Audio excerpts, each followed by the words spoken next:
I'm Tony Guida. This is My New York, and I am delighted to continue my conversation with Margalit Fox, author of The Confidence Men, a thrilling tale of an ingenious hoax, a con game that produced the most extraordinary prison break in history, a prison break facilitated by a Ouija board. And when we left you last week, British prisoner of war Harry Jones, an officer, had become a master manipulator of that Ouija board, entertaining his comrades, his fellow prisoners with it, and having them actually believe in the seances and the spooks he created. And all of a sudden, as Margalit was saying last week, it dawns on him that that board could be the tool for getting him out of Yozgad. That's right. This Ouija board, which Jones had built out of scrap material simply to entertain his comrades, to stave off the boredom that afflicts prisoners of war, suddenly became, in his mind, a possible vehicle for escape from this prison camp.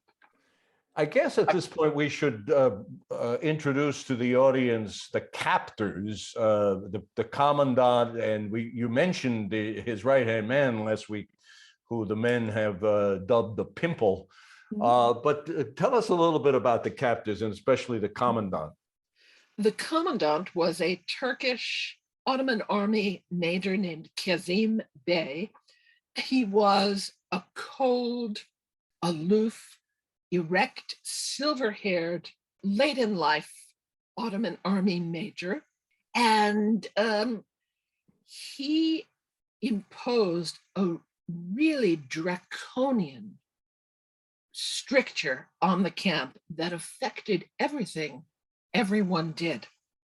And it was this: if a captive even attempted escape, even an attempt, there would be severe reprisals, lockdown, isolation, even perhaps execution, brought down on every other captive left behind.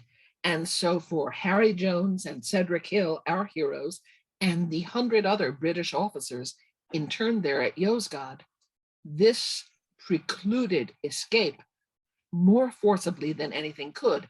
They were men of honor. They did not want to put their comrades at risk, yet many, including Jones and Hill, dreamed of liberty. So the question was, how do you attain it without compromising your countrymen? Jones realizes, as he starts to think about a con to use this Ouija board, that it's not something he can do alone. And he recruits brilliantly, a brilliant choice. He recruits Cedric Hill. Why does he pick Cedric Hill? He says Hill has all of the qualities that Jones was looking for in an escape partner. He was brave. He was honorable. He could keep a secret. He was brilliant with his hands. He could build anything, drive anything, fly anything. He could really do any of the mechanical engineering that an escape plot centered around a con game would be likely to need.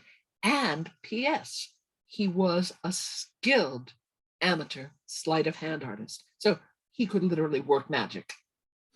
And the idea of the con with the Ouija board really becomes fixed in his mind and Cedric Hill's mind when they discover that the commandant, Kazim Bey, believes in spiritualism. And we talked about, that to a great deal last week, about how in those times, that was a common belief, widespread belief. That's right. And at first, the Ouija board is just a lark. It's pure entertainment where Jones is faking seances for an increasingly credulous group of fellow captives. Then in early 1917, Jones has the inkling that it might be something more when the Pimple, this runty camp interpreter, sidles up to him and asks, can the spirit answer some questions for me? And the questions are all about the Pimple's love life.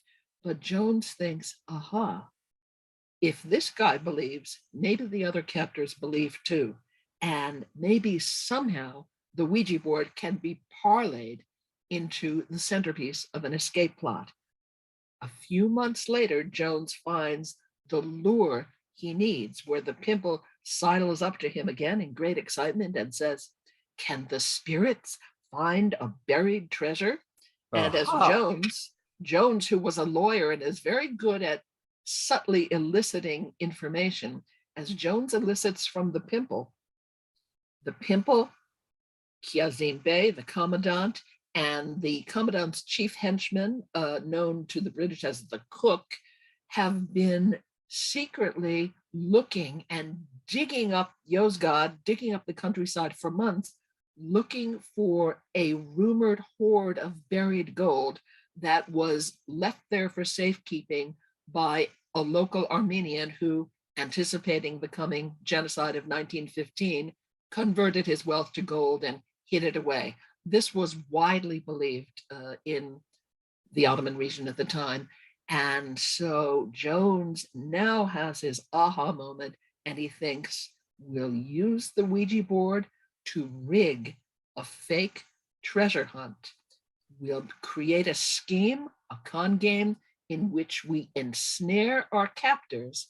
We'll get documentary proof of our captors being in league with us, and that proof will be the life insurance policy that will keep our fellow captives safe.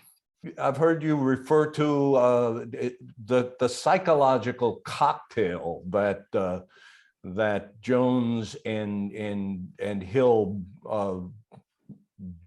created to ensnare these guys and transform them into what you call clay in the potter's hands. What's in this cocktail that they stir and serve to the commandant and his henchmen?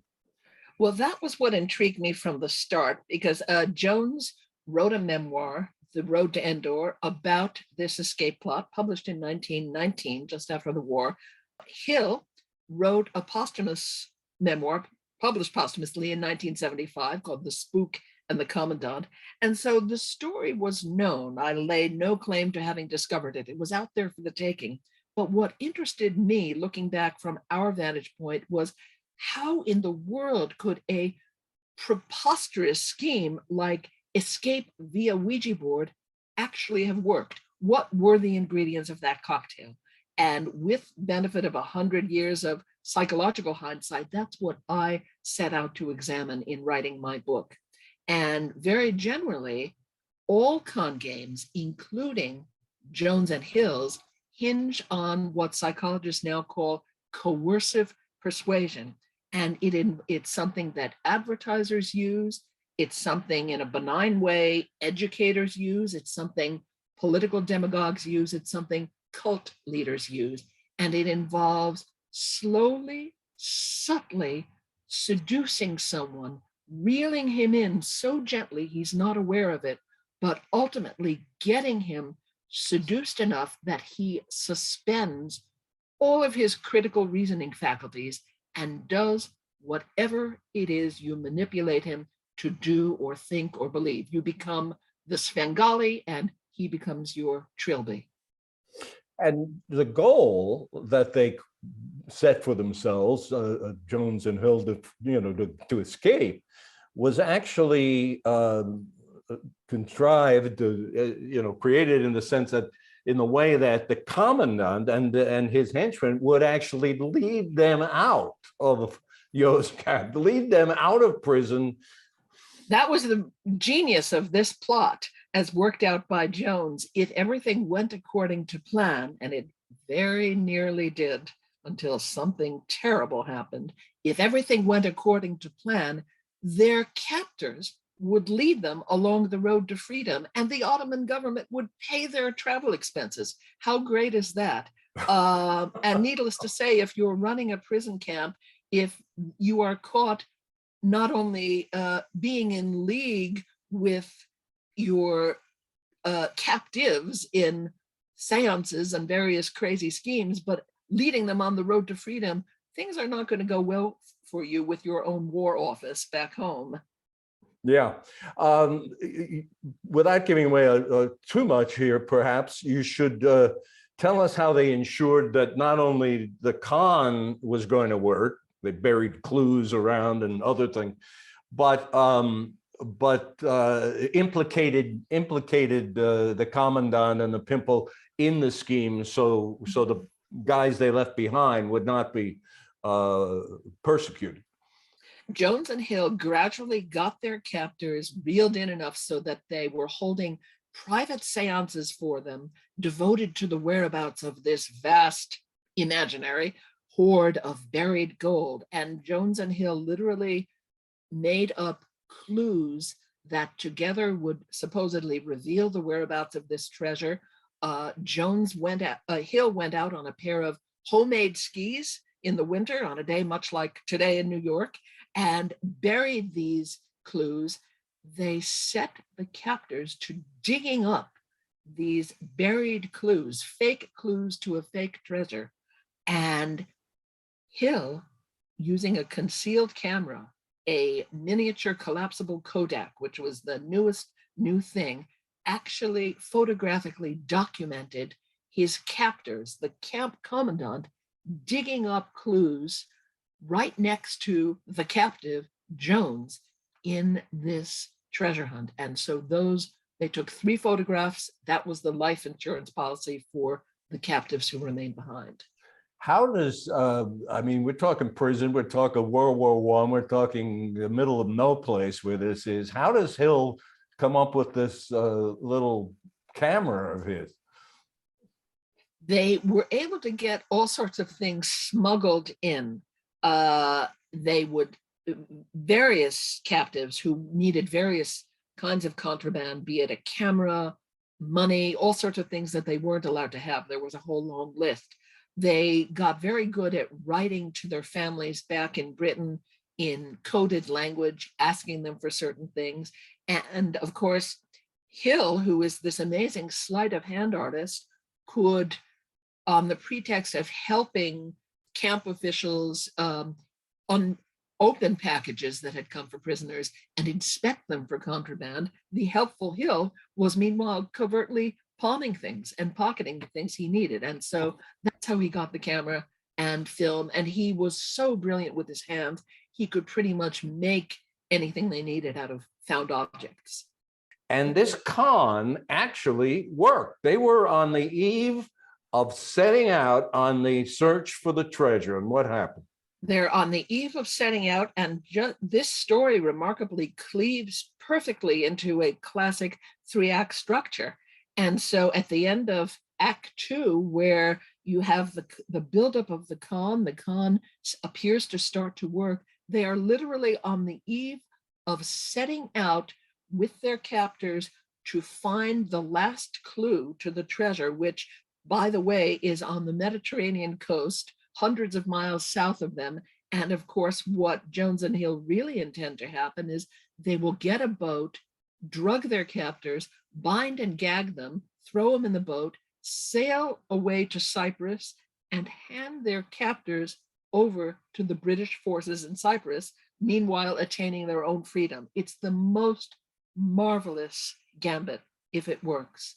But on the eve of their departure, they are betrayed and everything blows up in their faces. Suddenly, they have to go to a terrifying plan B. The thing they were setting out for, as you just described, they're going to the Mediterranean to, quote unquote, find the third clue. There was, there was no third clue. This was their way of getting free.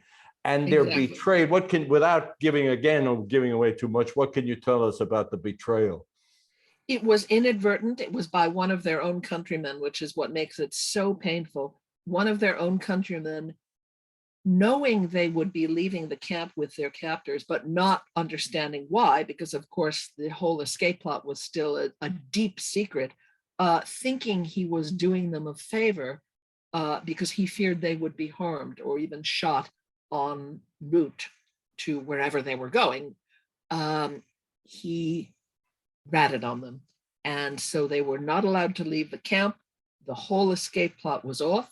the whole treasure hunt scenario was off. It was the darkest moment for Jones and Hill, devastating. But they come up with a very strange plan B. And this is where Stalag 17 meets One Flew Over the Cuckoo's Nest. They decide a beautiful description. They decide that if they can go insane, i.e., convincingly fake insanity, and get themselves committed to a hospital for the insane in Constantinople, modern day Istanbul, convince the learned doctors at this hospital that they have completely lost their minds, there was the slenderest of chances that they would be then repatriated to Britain in a formal exchange of sick prisoners. And so this, as Jones says, was their last hope. And they went through an excruciating time pulling off this plan B, faking insanity, which is not easy to do, obviously. But they do it first with the local doctors at Yozgad, and do it well enough that they are actually sent to the prison hospital or hospital in Constantinople. Pick it up from there. What that place was like, and continue the story. Well, it's a good, big, modern hospital, but of course, from our perspective, it's modern for 1918, a period when not that much about mental diseases is known. And so they're thrown into this ward. They can hear at night, patients howling in the corridor and being beaten, back into submission. And just their luck that the head doctor on the ward for nervous disorders, as it's called, that's where they are, is the leading expert on mental diseases in all of Eastern Europe. So It was one thing to con the local village doctors at Yozgad, in order to get remanded to the big city hospital. It's quite another thing to con this world-renowned expert on psychiatric disorders. And they have to play their parts without let up as madmen every hour of every day for 6 months, because the doctors constantly suspect them of malingering and subject them to all kinds of traps and tests. So our two heroes can never let up for even a minute. And they decided brilliantly again, Jones and Hill, that they should exhibit two different kinds of mental illness, that if they both acted the same, that would be a giveaway. Right. So Hill turns into this madman who is trying to claim that he's become a Turk and he wants to destroy Britain. Or Jones, right? Jones actually. I'm sorry, Jones. Yes, yeah. Jones's malady was called GPI. It stood for General Paralysis of the Insane. It's a type of mental disease resulting from syphilis. So very embarrassing, but not outside of the bounds of plausibility for a soldier of that era. And it also can involve muscular degeneration, hence the name. He at least was able to have a certain amount of fun with his madman role, because the symptoms are delusions of grandeur, boastfulness, and so he could do all sorts of wild antics. He would, hoard eggs from his hospital lunch and lob them at people in the hospital garden. He would run around raving that he had become a Turk and the British were trying to kill him. Hill had a much harder time. His type of madness was religious melancholia, and literally the only thing he had to do and could do was sit motionless for hours at a time, reading a Bible. The Bible had such small print, he read it through 7 times. It almost blinded him. And weeping, he would covertly blow cigarette smoke into his eyes to get tears to roll down his cheeks. And so he had the much, much harder task of the two. And we should point out that with the symptoms that Jones was faking, there's is it a blood test? If you're exhibiting effects of syphilis, there's a blood test that he's going to have to take. I think it is. But anyway, clear that up for me. Right, the Wasserman test. And, anybody over a certain age will remember Dorothy Parker's couplet, I'd rather flunk my Wasserman test than read a poem by Edgar Guest. And so in 1918, the Wasserman test was already around. And so Jones knew that the test would prove he had never had syphilis. He had to submit to it. And as he said, I never found out what diagnosis they ultimately gave me, but I know it must have been something very unusual because I would be presented to medical students as a rara avis. So whatever it was, ultimately 6 months of struggle, the con within the con, it worked. It did. We'd be remiss if we didn't point out the fake double suicide that led to it working. Tell us about that. In order to shore up their credentials as madmen, on the way to the hospital, this long journey, first by horse and cart and then by train, when they stop at a village inn overnight, Jones and Hill, by prearrangement, hang themselves. As they say, we want to hang ourselves within limits, but a fraction of a second either way can make the difference between a fake hanging and a real one. And it very nearly became a real one.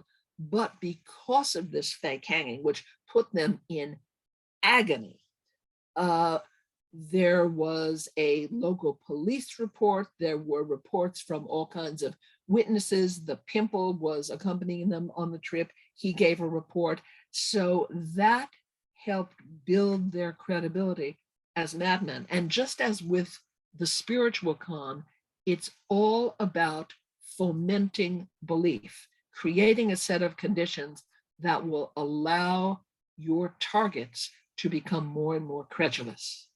Exactly. And as you say, it did work and they did get sent home to England. On that point about credulous, there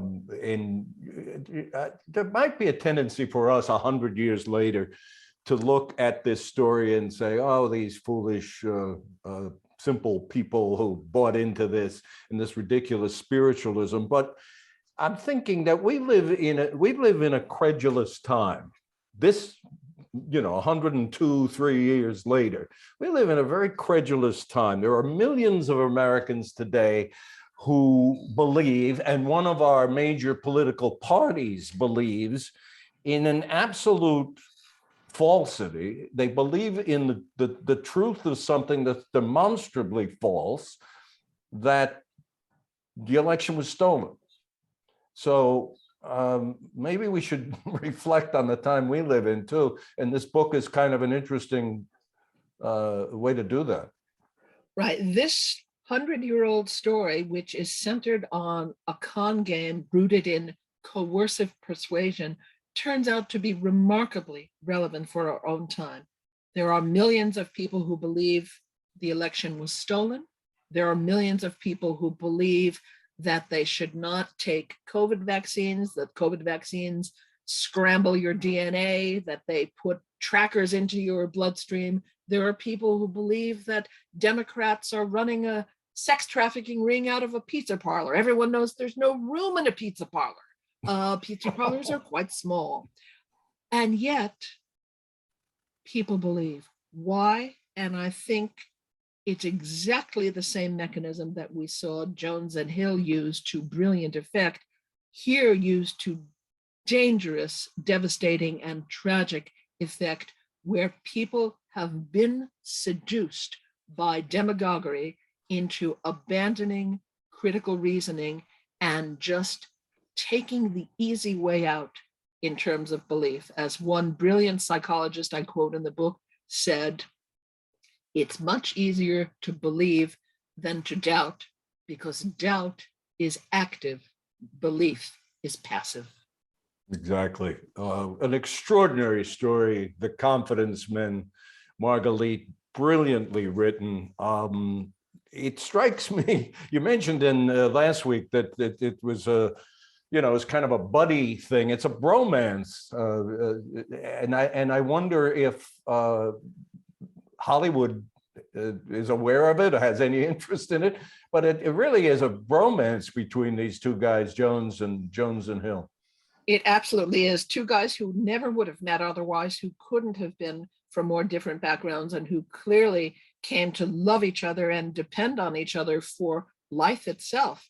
And I have been fortunate to have spent a very happy summer in discussions with quite a number of producers who are interested in the story. And I can say now only that we are very close to, as Variety says, inking a deal, and hopefully more later. Hopefully, indeed. Inking a deal. I like that Hollywood term. Margalit, it's a delight. Thank you for this extraordinary story. Thank you for this time, and hope to see that movie soon. From your mouth to God's ears, as we say. Thank you very much, Tony. It's been a pleasure. Margalit, thank you. And thank you, folks, for watching. See you next week.